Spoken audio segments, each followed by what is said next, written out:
에바그리우스는 그래서 고향으로 돌아가지 못하고 콘스탄티노플의 한 부잣집에 이렇게 여기 기거하라고 방을 하나 내어주고 거기서 머물면서 집회를 다니기 시작하는 거예요. 가난하게 성경을 읽고 경건 생활에 몰두했던 한 젊은이가 갑자기 부잣집의 사내 진미를 맛보고 또 손님들이 이리저리 오고 가니까 탐식에 빠지는 거예요. 배에 기름기가 끼고 살이 막 쪄요. 또 아마 잘생겼나 봐요. 이 경건한 잘생긴 젊은이를 그 부잣집 부인이 유혹을 해서 둘이 음란죄를 짓습니다. 그럼에도 침이 뚝 떼고 인기가 있으니까 교회를 다니며 강의를 하여서 강사비를 챙기다 보니까 돈맛을 보고 소유욕에 빠집니다. 그러다가 남편에게 불륜 사실이 발각되어서 죽이겠다고 하니까 도망을 다녀요. 그러다가 자기 영혼의 비참한 참상을 보고 슬픔과 분노와 깊은 절망감에 빠져듭니다. 에바그리우스가 내가 왜 이 지경이 되었냐? 그래서 주후 383년 모든 것을 등지고 사막의 수도원으로 들어갑니다. 거기서 그는 하나님과 씨름하면서 깊은 회개 속에 이러한 모든 죄 유혹들을 다 이기게 됩니다. 그러자 그의 경건한 삶의 열매들이 점점 더 소문이 나는 거예요. 그래서 많은 사람들이 몰려와서 배움을 청하게 됩니다. 또 가르치기 시작하는데 더 영적으로 예민해진 것은 자신 속에 못된 허영과 교만이 손톱과 같이 자라나는 것을 깨닫게 돼요. 아주 예민하게 깨닫게 돼요. 그래서 이거 아니구나. 더 깊이 숨어서 기도하면서 자신이 겪었던 이 8가지 죄들에 대한 깨달음을 후세에 좀 남겨야 되겠다. 그래서 지혜의 글들로 남기고 주후 399년에 소천합니다. 지금부터 1600년 전의 사람입니다. 그는 자기와 같이 이후로 예수 믿는 성도들이 그림자처럼 늘 따라다니는 보편적인 8가지 죄에 대한 체험을 다 해봤잖아요. 성경적인 진단과 처방을 이렇게 내리고 있습니다. 탐식은 음식과의 관계가 어긋난 것이다. 절제하라. 음란은 육체와의 관계가 어긋난 것이다. 피하라.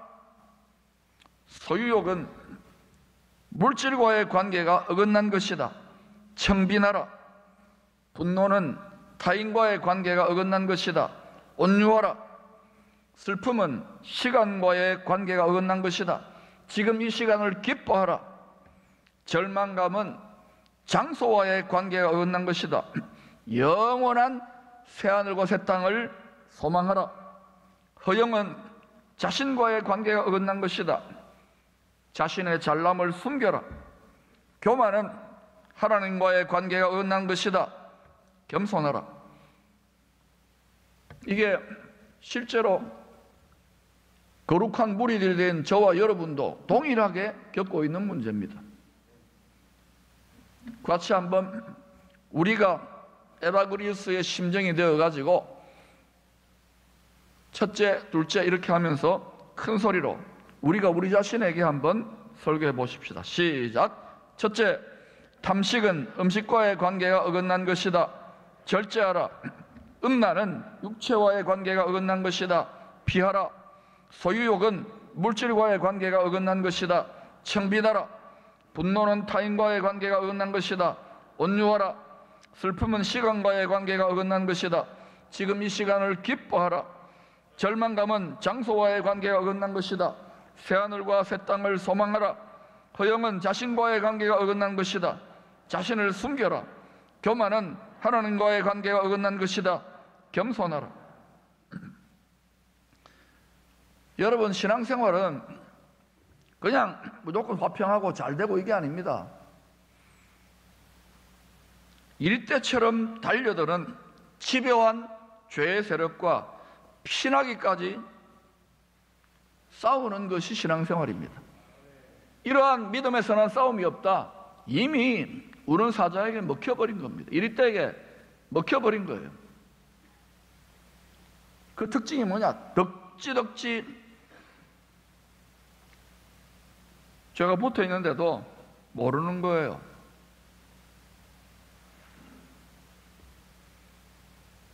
이 집요한 죄의 세력과 피나기까지 싸워서 이긴 에바그리우스는 이 땅에 영원한 가치가 있는 보물은 예수 그리스도를 더욱더 닮아가는 마음이라고 이야기했습니다. 이 영원한 가치가 있는 보물, 그거를 영성신학, 경건훈련의 전통에서는 필로칼리아라고 해요.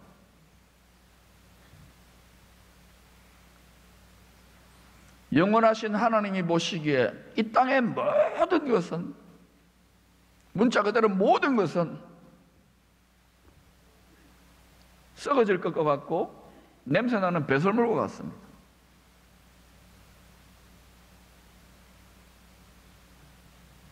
깊이 생각해 보세요.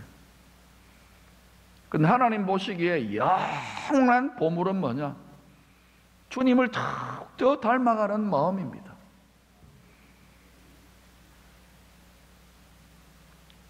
주님의 마음이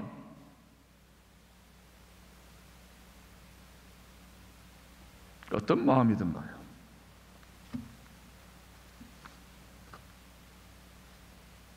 지금도 우리 안에 예수의 영으로, 말씀으로 함께 하시는 주님이 이렇게 말씀하셨습니다. 내 보물 있는 그곳에는 네 마음도 있느니라. 천국에 여러분의 마음에 가 있으면, 늘 천국에 여러분 마음이 가 있으면 여러분 마음이 천국이 되는 거예요. 천국은 두려움이 없습니다.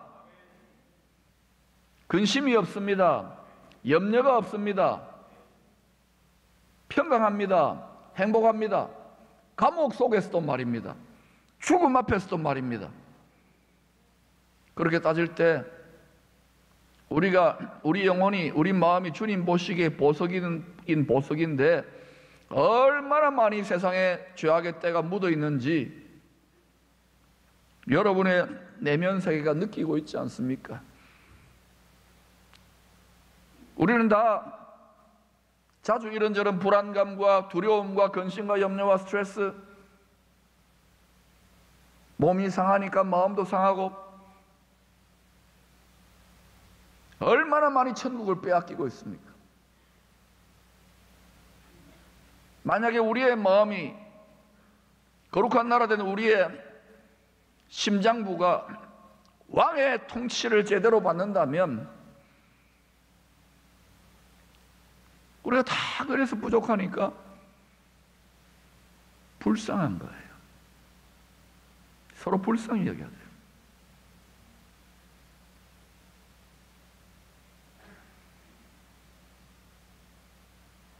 하나님은 영원한 가치가 있는 가장 값진 보물을 아무도 훔쳐가지 못하도록 사람의 마음 안에다가 보관해 두셨습니다. 사람의 마음이야말로 천국의 보석함이에요. 열쇠를 그 나라의 주인이, 그 마음의 주인이 갖고 있습니다. 하나님도 못 열어요. 내가 열어야 가져갈 수 있는 거예요. 여러분 마음 안에 무엇이 보석입니까?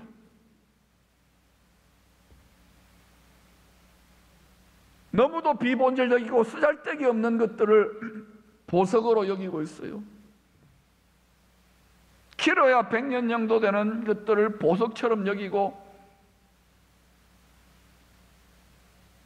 이것은 한국 교회만 그런 게 아니에요. 전 세계 모든 교회와 사람들이 다 그래요. 그러니 우리가 할 것은 서로 불쌍히 여기는 거예요. 왜냐하면 주님은 우리를 불쌍히 여기시니까. 바울은 세상적인 눈으로 볼 때는 참 가련하고 불쌍한 사람입니다.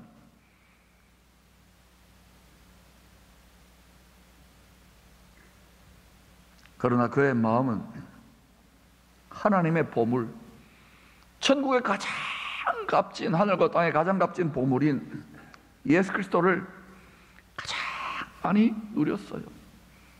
예수 그리스도의 마음을 가장 깊이 깨달았어요.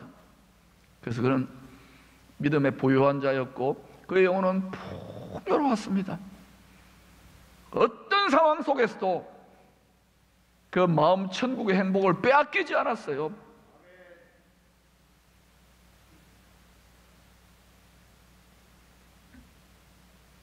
코로나 바이러스 오니까 전 세계 교회와 하나님을 주여 주여 찬양하던 사람들의 그 믿음과 사랑의 진면목이 송두리째 드러나고 있잖아요.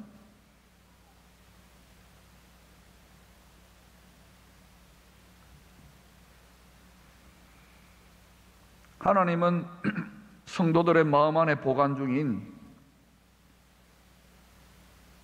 천국의 보물을 제발 좀 발견하고 깨달으라고 끊임없이 지금도 말씀으로 교훈하세요. 그러나 말로 알아들으면 하나님이 죽을 필요가 없잖아요. 피 흘려서. 때로는 이런저런 사건이나 경험해보지 쉽지 않은 크고 작은 고통의 시험들을 통하여 가르치십니다.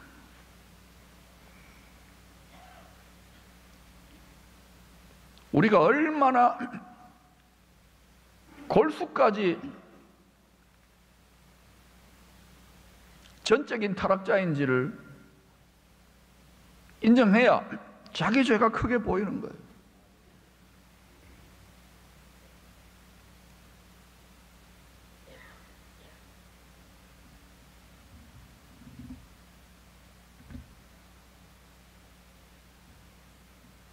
우리는 자식들은 아버지의 마음을 쭉 다 깨어나도 몰라요.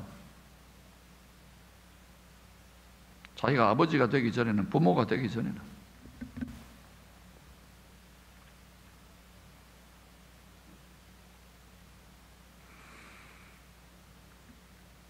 우리가 말씀대로 순종했다면, 하나님이 우리 안에 온전히 통치한다면 우리는 분명히 만족하고 자족하고 화평하며 안식을 누리며 행복하게, 어떤 상황 속에서도. 근데 이게 우리가 안 되니까 하나님은 가르침과 설교를 뛰어넘어 아무리 제가 가르쳐보고 연구하고 짧게 길게 아무리 해도 저도 여러분도 한계가 있어요. 이 신비를 어떻게 다 하겠습니까?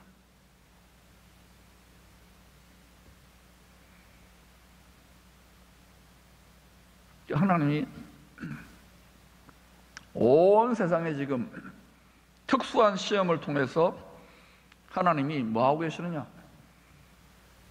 그래도 이 썩어가는 피조물된 세상 속에서 하나님의 자녀들의 마음이 보석인데, 하나님께는 그게 재산인데, 부모에게는 그 마음을 보석같이 만들려고 커팅하는 거예요. 닦아내고. 더 사랑하는 다이아몬드 같은 보석은 보석 세공업자의 손에 딱 들려가지고 불로서 찢고 날카로운 성령의 불칼로 잘라내고 커팅하잖아요. 몇 캐럿이라 그러잖아요. 더 손질이 많이 되고 더 많이 너덜너덜하게 마음이 각이 뜨여지고 깨어지고 상하고, 대표적인 선수들이 사도와 바울 아닙니까? 여러 사도들 다 그랬어요. 각자 분량이 있겠지만. 그런데 우리는 그런 거는 조금도 싫어해요. 신앙생활이 달콤하고 즐겁고 평안하고 교회 지도자 되는 게 뭐냐고요? 그리스도의 몸된 교회를 위하여 고통할 줄 아는 분량이 있습니다만 그걸 기뻐하는 것이, 저도 신학교에서 이런 가르침을 제대로 받지 못했던 것 같아요. 그러니 주님이 직접 가르치고 계신 거예요. 세상과 역사 속에서 많이 기도하고 금식하고 철회하고, 한국교회는 기도하는 교회로 유명합니다. 무슨 마음으로 기도합니까? 너희가 내 안에 거하고 내 말이 너희 안에 거하면, 주님의 마음으로 기도하는 거예요. 그리하면 무엇이든지 이루어져요. 무엇이든지 이루어지지 않습니까? 주님의 마음에서 많이 떠나 있어요. 이거 깨닫는 것이 불효자는 옵니다. 철드는 거예요.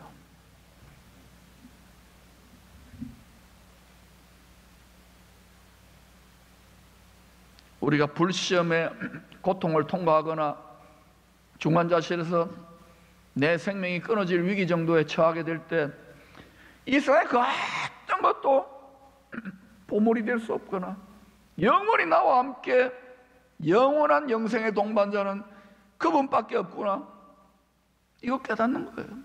그런데도 그 자리에서조차 깨닫지 못한다. 보석이긴 보석인데 별로 가치가 없는 값싼 보석이 되겠죠. 여러분이 값싼 은혜로 싸게 신앙생활을 하시면 하실수록 그렇게 될 거예요.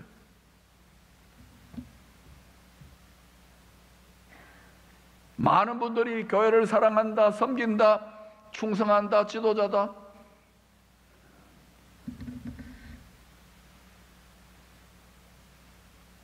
주님의 잔이 무엇인지를 우리는 바로 깨달아야 돼요. 바울은 지금 예루살렘에서 가이사랴로 압송되어 로마 총독 벨릭스에게 재판을 받고 있습니다. 그 닷새 후에 예루살렘에서 올라온 유대교 지도자들이 바울을 이렇게 고발합니다. 벨릭스 앞에서. 우리가 보니 이 사람은 전염병 같은 자라 천하에 흩어진 유대인을 다 소유하게 하는 자요. 세상에 바울이 코로나 바이러스였어요. 나사렛 이단의 우두머리라 그가 또 성전을 더럽게 하며 함으로 우리가 잡아싸우니, 바울을 고발했던 유대 종교 지도자들의 보물은 무엇일까요? 하나님의 특별한 택함을 받은 제사장 나라 된 우리 선민 이스라엘,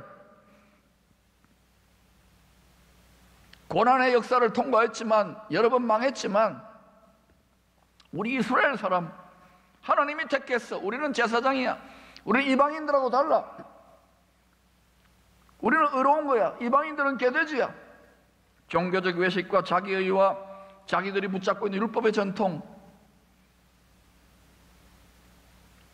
우리에게는 없습니까? 마태복음 23장 27절에서 주님은 이런 유대 종교 지도자들의 마음에 실상에 대해서 이렇게 진단하셨습니다. 화 있을진저 외식하는 서기관들과 바리새인들이여, 회칠한 무덤 같으니 겉으로는 아름답게 보이나 그 안에는 죽은 사람의 뼈와 모든 더러운 것이 가득하도다. 줄 때 아깝습니까? 나누세요. 천국에 적금됩니다.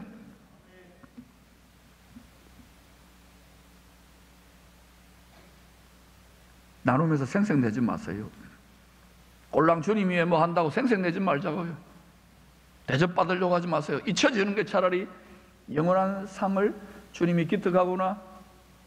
주님 당시에 주님이 세상에 인기를 얻었습니까? 우리는 너무 주님의 마음에서 떠나 있어요. 하나님의 신비지요. 감추어 두신 거예요. 우리는요, 이 세상의 본질상 헛된 것들에 구조적으로, 원죄적으로 꽁꽁 묶여 있습니다. 모든 무거운 것과 얽매이기 쉬운 죄, 그게 쓴뿌리예요. 잔인한 결박에, 흉악한 결박에, cruel bandage. 우리가 노예처럼 되어 있다고요. 죄와 사망의 노예로. 다 바들바들 떨잖아요. 다 있다고요, 우리에게. 불쌍한 거예요, 우리가. 주님 눈에는, 하나님 아버지 눈에는 이 마음을 가질 때 여러분이 영적인 의미에서의 부모가 되는 거예요. 영적인 의미의 부모가 될 때 자녀들이 신령한 자녀가 됩니다. 그러니 우리가 얼마나 더 그리스도의 장성한 분량으로 닮아가야 되겠어요. 바울처럼 먼저 우리의 영혼을 천국의 풍성한 것으로 채우기 위하여 투자하는 지혜로운 청지기의 삶을 사십시다. 세상이 이러한 삶을 조롱하듯이 오늘날 한국 사회에 유행하는 단어가 있잖아요. 영혼까지 끌어다가 주식에 투자하라고 하십시오. 그러나 영혼은 챙기세요. 우리 영혼의 한 조각이라도 10의 1이라도 영원한 보물에 투자하시기를 축복합니다. 이 지혜가, 세상이 미련하게 보이는 이 십자가의 지혜가 우리의 뼛속에 스며들기를 축복합니다. 누가복음 16장 11절 12절에 주님이 이렇게 말씀하셨습니다. 너희가 만일 불의한 재물에도 충성하지 아니하면, 여러분 직장에 가서 별로 시덥지 않은 회장님이나 사장님, 부장님 밑에서 예? 때려치울까 싶어도 그냥 자식들, 가족들 먹여 살려야 된다고 그렇게 순종하는 신용을 하면서, 너희가 만일 불의한 재물에도 충성하고 있지 않습니까, 여러분? 그러나 참된 것, 주님은 참된 것만 가지고 있어요. 주님 마음 안에 다 갖고 있다고요. 너희에게 맡기겠느냐? 주님의 말씀에 충성합니까? 주님이 세운 사람들에게 충성합니까? 다 주님께 충성한다 그러고는 잘 한번 보세요. 하나님을 사랑합니까? 사람을 사랑하라고 하잖아요. 사람을 사랑한 것이 하나님을 사랑하는 거예요. 사랑할 수 없는 인간으로 사랑하는 만큼 하나님을 사랑하는 거예요. 순종할 수 없는 인간에게 순종하는 것, 순종하기 힘든 남편에게 순종하는 것이 하나님을 사랑하는 아내 된 교회의 모습인 거예요. 너희가 만일 불의한 재물에도 충성하지 아니하면 누가 참된 것으로 너희에게 맡기겠느냐? 남의 것에 충성하지 아니하면 하나님을 남으로 만들지 마세요. 누가 너희의 것을 너희에게 주겠느냐? 여러분, 우리가 하는 말이 있잖아요. 니끼 내끼고 내끼 니끼다. 주님의 소유가 나의 소유가 되고, 나의 소유가 주님의 소유가 되고, 나의 것이 주님의 것이 되고, 주님의 것이 나의 것이 되고, 내끼 주님께 되고 주님께 내끼 될 때 모든 천국의 보물들은요, 주님과 나의 공동 소유, 공동 책임, 공동 관리에 들어가는 거예요. 하나님 나라 가족의 패밀리 어카운트가 만들어져요. 그때 주님 것, 내 것, 내 것 주님 것가 될 때 주님 뜻대로 구하기 때문에 다 오는 거예요. 이 신비와 이 비밀을 몰라요. 그래서 주님이 철저하게 락을 걸어놓은 거예요. 예수를 믿어도 세상에 욕심이 드글드글한 가운데, 우상숭배가 드글드글한 가운데, 100년 전, 50년 전 너무 없고 수준이 이하였어요. 지식도 없었으니까 그냥 구해도 이것저것 주시지만 이제는 안 주신다고요. 더 주면 뭐합니까? 또 더 달라고, 또 더 달라고. 주님께 대해서 주의 사랑을 더 달라고, 주의 지혜를 더 달라고 구해보시기를 축원합니다. 주의 마음을 더 깨닫게 해달라고 기도하시기를 바랍니다. 주님처럼 주와 몸된 교회를 위하여 복음을 위해 희생할 수 있는 마음을 달라고 기도하십시오. 이 공동 소유, 이 패밀리 어카운트를 우리가 갖게 될 때 주님이 책임지셔요. 여러분이 그토록 사랑하는 건강, 노후 대책, 경제, 자녀, 인생 전부 다, 교회 전부, 나라도 다 책임지셔요. 우리 주님을 시시하게 우리 눈물이나 닦아주는 분으로 생각하지 마세요. 만유와 만물의 주관자가 되신 분이 우리를 위해 죽으셨어요. 다른 그리스도는 우리에게 없어요. 이때부터 그리스도 안에 감추인 천국의 모든 만복들이 주님을 닮아가려고 하는 보석 같은 우리의 영혼을 따라서 그게 길이 되는 거예요. 강물처럼 저와 여러분의 삶에 흘러나기 시작하는 신비를 느껴요. 처음에는 쫄쫄쫄쫄쫄 나오겠지요. 자꾸 주의 마음을 따라 섬기고 나누고 드려보세요. 강처럼 흐릅니다. 영계와 물질계가, 말씀과 세상이 여러분의 마음 안에서 주의 마음에 하나 되어지는 신비를 깨닫기를 축복합니다.